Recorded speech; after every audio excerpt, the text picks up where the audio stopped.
Hare Rama, Hare Rama, Rama Rama, Hare Hare. Om Jnanatimirandhasya Jnananjanashalakaya Chakshurunmilitam Jena Tasmai Shri Gurave Namaha. Namo Om Vishnu Padaya Radhikaya Priyatmane Sri Srimad Bhakti Vedanta Narayana Iti Namine Prema Bhakti Rasanandam Kripa Sindhu Mamananam Pragyapayantam Vande Sri Bhakti Vedanta Narayanam Mayavadya Sadashadanahandharam Hi Gauravani Murtam Vedanta Sadasa Shubhadam Bhakti Prachara Devam Gauranga Prabhupada Sharanayikagram Vinodanama Singhacharyam Kapata Shatabidam Sri Keshavam Namami Namo Vishnu Padaya Krishna Pristaya Bhutade Srimate Bhakti Siddhanta Saraswati Ti Namine Sri Varshabhanavi Devi Dayataya Kripabdhaye Krishna Sambandha Vijnana Dayane Prabhave Namah Madhuryojvala Premardhya Sri Rupanuga Bhaktira Sri Gaura Karuna Shakti Vigrahaya Namostute Bhaktya Vihina Parada Lakshay Kshiptascha Kamadhitaranga Madhye Kripamai Tvam Sharanam Prapanna Vrinde Namaste Charanarvindam Tavaivasmi Najivami Tvaya Vina Iti Vigyaya Radhe Tvam Nayamam Charanantikam. So today we're continuing with Sri Brahma Samhita, chapter 5, verse 35.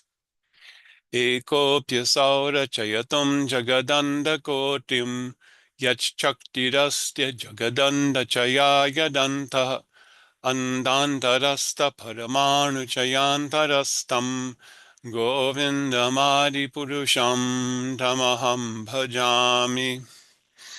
Potency and the possessor of potency are one undifferentiated principle.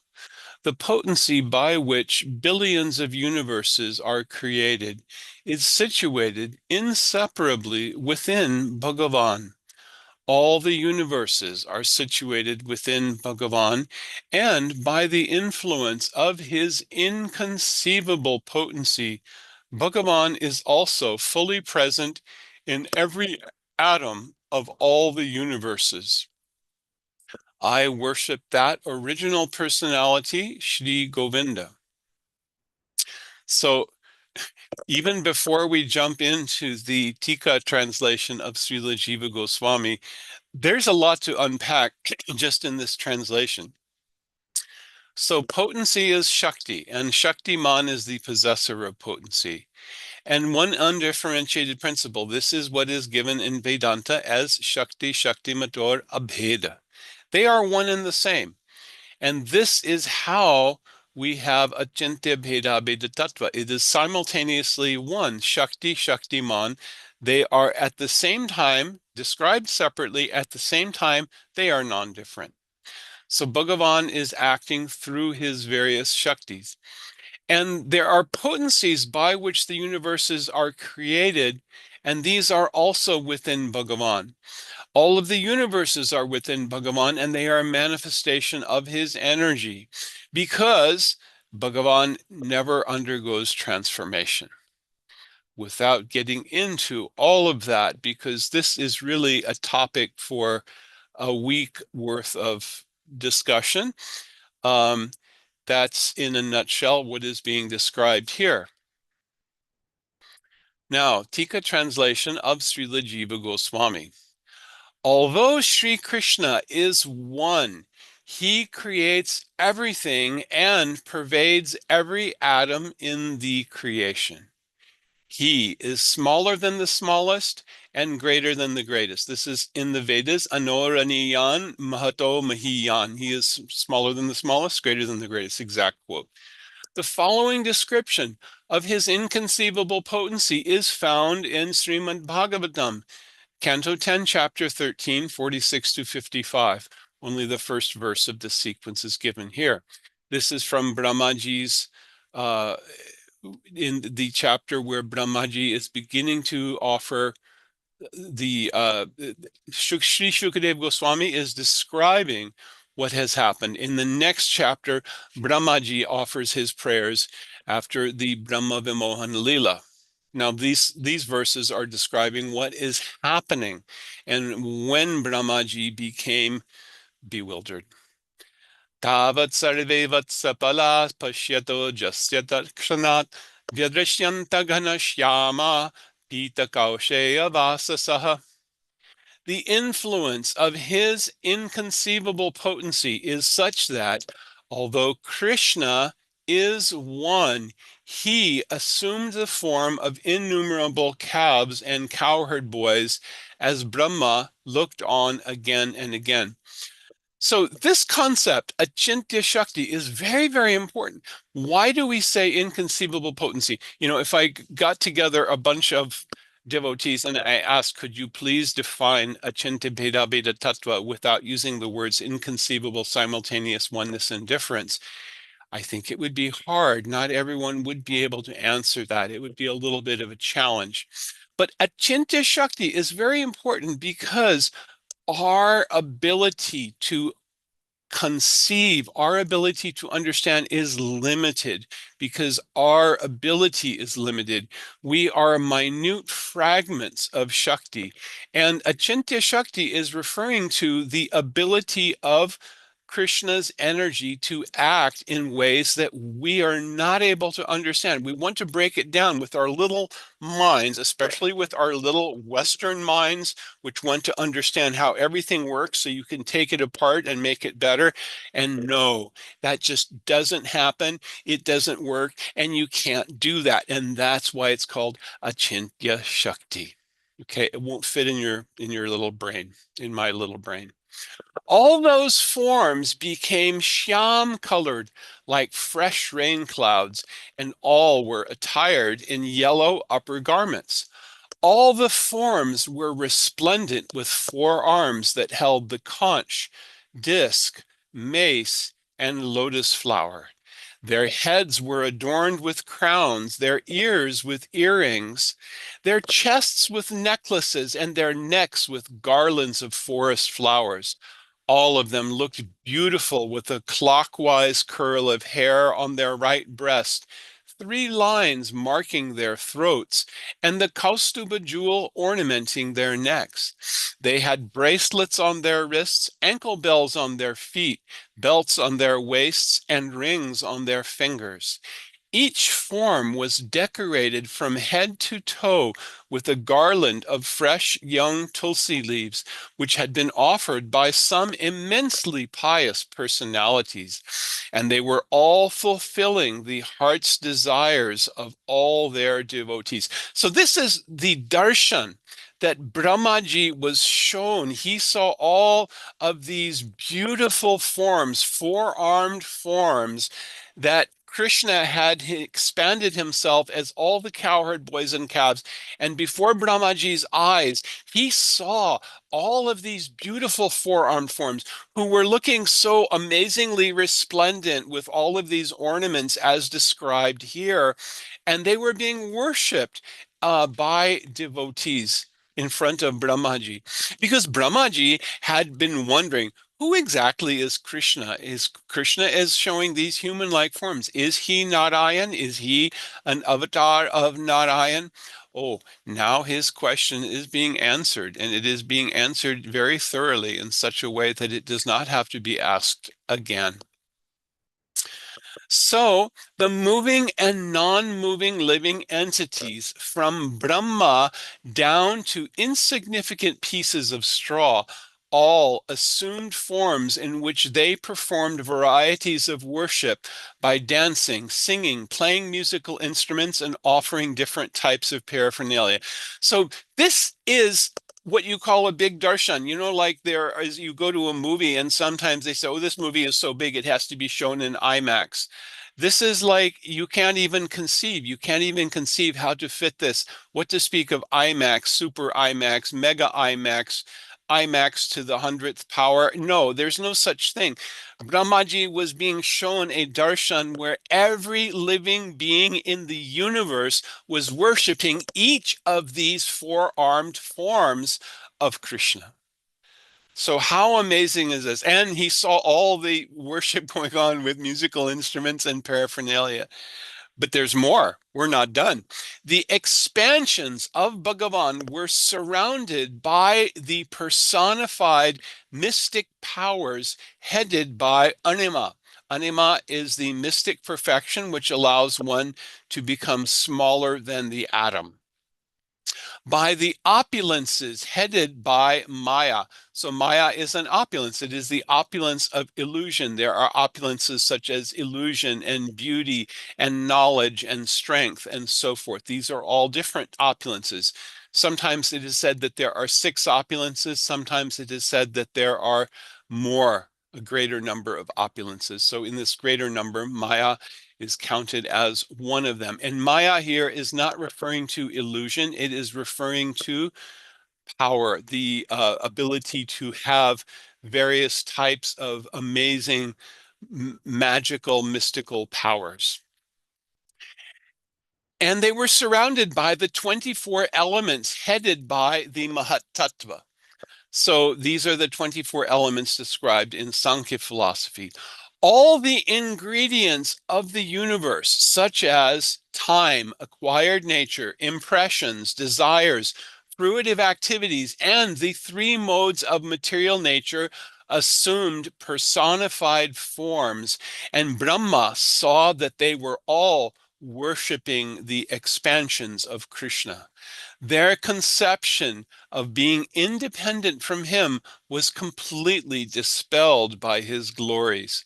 So just imagine every element of this material world, the 24 elements described in Sankhya, the ahankar, the 3 modes of material nature, mind, intelligence, the 5 working senses, 5 knowledge acquiring senses, the 5 gross elements, earth, water, fire, air, space. They all assumed personified forms, and they were worshiping these forms of Krishna, these expansions of Krishna, these 4-armed forms. So there was no room for having any idea of being independent from him. So this is all giving an expanded explanation of Achintya Bheda Bheda Tattva, how everything can be simultaneous one and simultaneously different from Bhagavan. And there's more. Then the cowherd boys, all the substances from unlimited numbers of universes, as well as the multitude of presiding deities in those universes, entered into Krishna and again manifested from him. So as if this was not all enough, because Brahmaji was seeing all this amazing darshan. But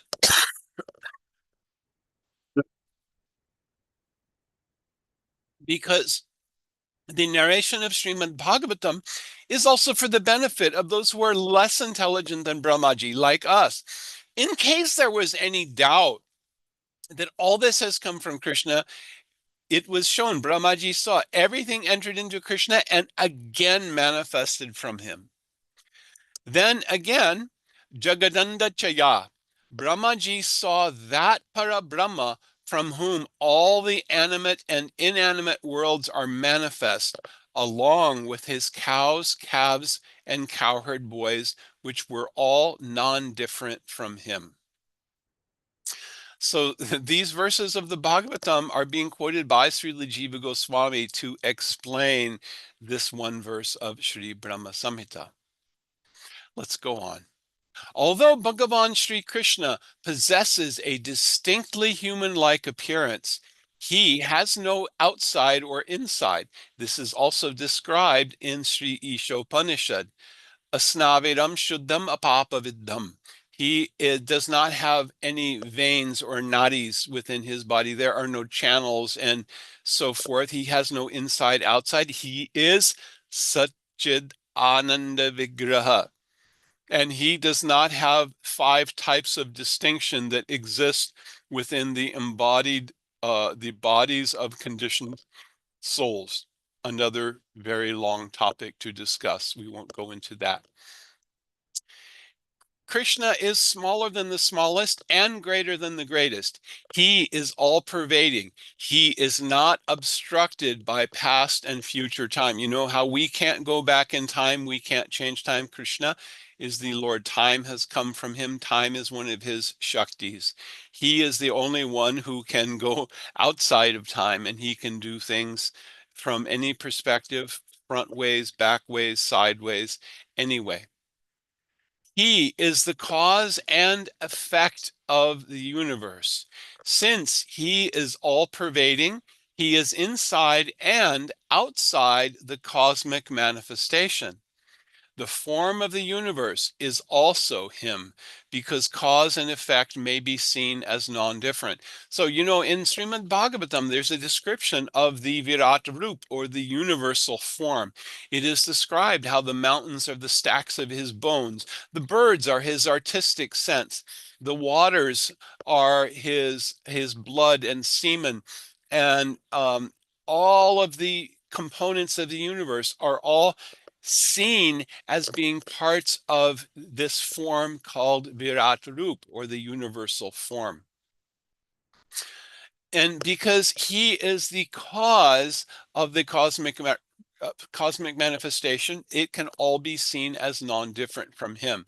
The point here is that the idea that things are separate and independent from Krishna is a complete illusion. And in fact, this illusion is the root cause of our entanglement in material existence. We see, oh, look at this. This is so beautiful. It is for my enjoyment. And this is the big illusion. This is the big problem that we have. So we're not seeing that this is all belongs to Krishna. This is all Krishna's manifestation. It is all, let me offer this in loving service. Let me be united in loving service. Instead, we are in this place where we think we are separate, but it is all a manifestation of Krishna's opulence. He is unmanifest in the sense that he is beyond the range of material sense perception. He is praised by Shruti mantras such as Anoraniyan Mahato Mahiyan. In Gopaltapani Upanishad, it is stated, Yosau Sarveshu Bhuteshu Avishya Bhutani Vidadhati Sova Hi Swami Bhavati Yosau Sarva Bhutatma Gopala Eko Devaha Sarva Bhuteshu Gudha. Only Sri Krishna is Parabrahma. He is not only free from birth and decay, but is completely untouched by the six waves: hunger, thirst, aging, death, lamentation, and bewilderment. He is eternally in one form and free from deterioration. He is the center of the universe. He is tending wish-fulfilling cows in order to make them joyful. So why is Krishna tending these Kamadhenu cows? Because it brings ananda to them. It is loving reciprocation. The cows are also devotees. And in Goloka Vrindavan, the cows, even the cows, are not in Shantaras. They have some Vatsalya ras. They have some, there are mixtures of ras. There is no pure Shanta ras, no pure Dasya bhav. There may be some Shanta mixed with some other rasas as well. But Krishna wants to give pleasure to his cows. He is also present in all the Vedas, who are loudly proclaiming his glories. He remains within all moving and non-moving living entities, and he regulates them. Such is the nature of that cowherd boy, Govinda, who is the master of us all. Gopal is the soul and self of all living entities. Although the Lord is one, he is hidden within all animate beings. Thus, the fact that the absolute truth is possessed of personal attributes is proven by evidence such as this. So this is very typically how Srila Jiva Goswami has written. He has given everything in a systematic proof. It is like a complete mathematical proof in his Tika. It is a little difficult to understand, but he has done this work for our benefit so that if someone has some doubt and they want to examine the Tattva Siddhant, they can read Bhagavat Sandarbha, also known as six Sandarbhas. They can go through entire Bhagavatam and they can see how Srila Jiva Goswami has given all of these evidences for every single point. And he is doing the same thing here. So now let us move on to the Tatparya or purport of Srila Bhaktivinoda Thakur. The form and substance of the transcendental realm is entirely beyond the illusory material nature. So try to understand this first sentence here. This is very important. The form and the substance. We want to try to understand the transcendental realm, but we want to understand with our mundane mind and intellect. We want to try to make comparisons. Sometimes acharyas have given comparisons saying, oh, Krishna's beauty is like the fully loaded rain cloud. Now it is at this time, it is rainy season here in Florida. It is very easy to look up in the sky and see a very beautiful shyam colored cloud, which is like a bright darkness. It is illuminated, kind of a bluish black, which is illuminated. And then we can remember how the acharyas have described Shyam Sundar, how Shyam has this very beautiful complexion like these fully loaded rain clouds. But we cannot actually grasp the reality and the form of the transcendental realm by our mundane mind and intellect. We only by the grace of Bhagavan, by hearing from pure devotees, something will be revealed within the heart. Sri Krishna reigns supreme above even that superior nature.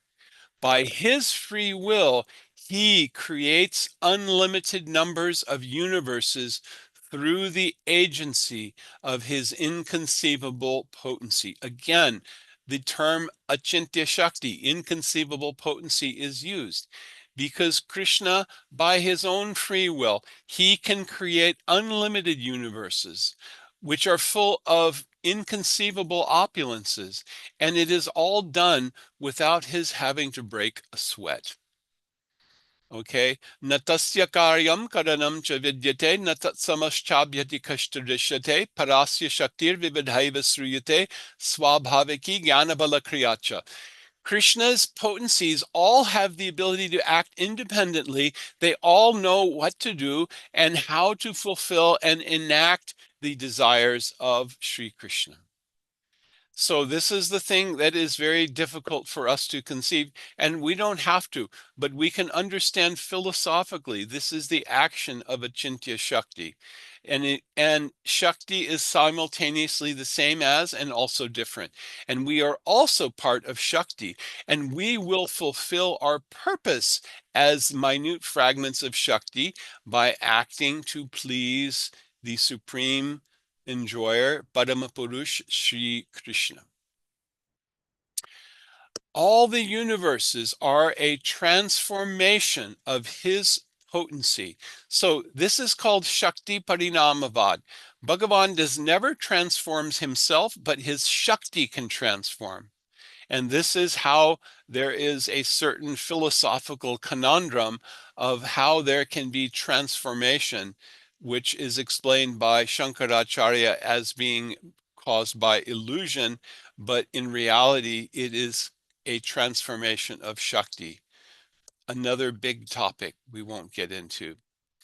All the universes are a transformation of his potency. Still, his location remains transcendental because all the spiritual and material worlds are situated within him and he is within them.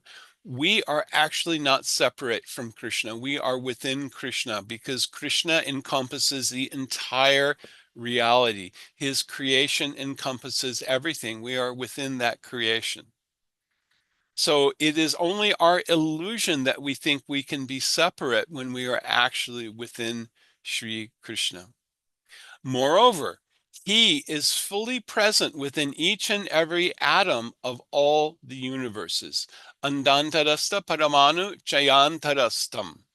The quality of being all-pervading is only one aspect of Sri Krishna's opulence, for he is also fully present everywhere in his form as Sri Krishna, which is neither gigantic nor minute, but of intermediate proportions like that of a human being. So this is a very, very important concept to understand.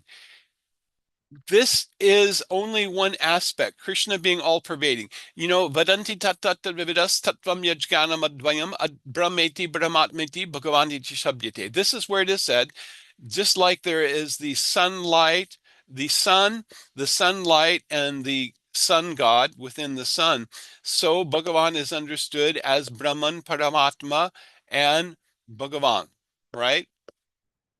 But Krishna is actually present everywhere as Sri Krishna, who has his human-like form, very beautiful form. One reporter came and was asking Guru Maharaj, Srila Prabhupada, are you seeing Krishna everywhere? And one of the sannyasi disciples tried to answer, oh, yes, well, we see philosophically that Krishna is present as the super. And Guru Maharaj said, no, I am seeing Krishna just like you are seeing me in front of you. I am seeing Krishna everywhere. So the question was really answered very definitively. So Krishna is present everywhere as Sri Krishna, and this is his supernatural transcendental opulence. It is very hard for us to understand from our perspective of being conditioned souls and being overwhelmed by illusion, lust, anger, greed, and so forth. So this is his supernatural, transcendental opulence. By this consideration, the principle of inconceivable distinction with non-distinction, achintya bheda tattva, is established. And simultaneously, all contaminating opinions, such as Mayavad philosophy, become unacceptable. And there ends Srila Bhaktivinoda Thakur's purport on this verse 35. So there is so much to unpack here. It is very philosophically dense, and I know this is also sometimes hard to get through, but when we hear these things with faith, they will help us to get the sukriti, they will help us to get some kripa by which we can have darshan of the spiritual subject matter. We say, I want to have darshan of the pastimes in Vrindavan, but this is kind of the gate that we have to get through. We have to kind of accept with faith that we have to hear some tattva siddhant so that this darshan will actually come to us. We can hear about Brahmaji's darshan of Sri Krishna taking the form of all the cowherd boys and calves. And this is very beautiful. It is very amazing. And hearing the Acharya's explanations of all of the opulence and the philosophical underpinnings of this will help us to be protected, to be steady on our path so that we will finally come with our faith becoming thicker and thicker and more intense so that we will finally have darshan of the full opulence of the holy name, Sri Krishna, his Dham, his devotees, his Shakti, his Leela, and everything. By the mercy, all this work that we do with hearing some of these difficult philosophical topics will pay off.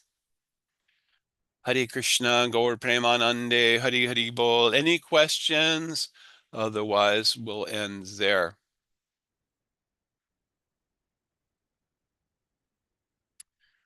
All right. Hari Hari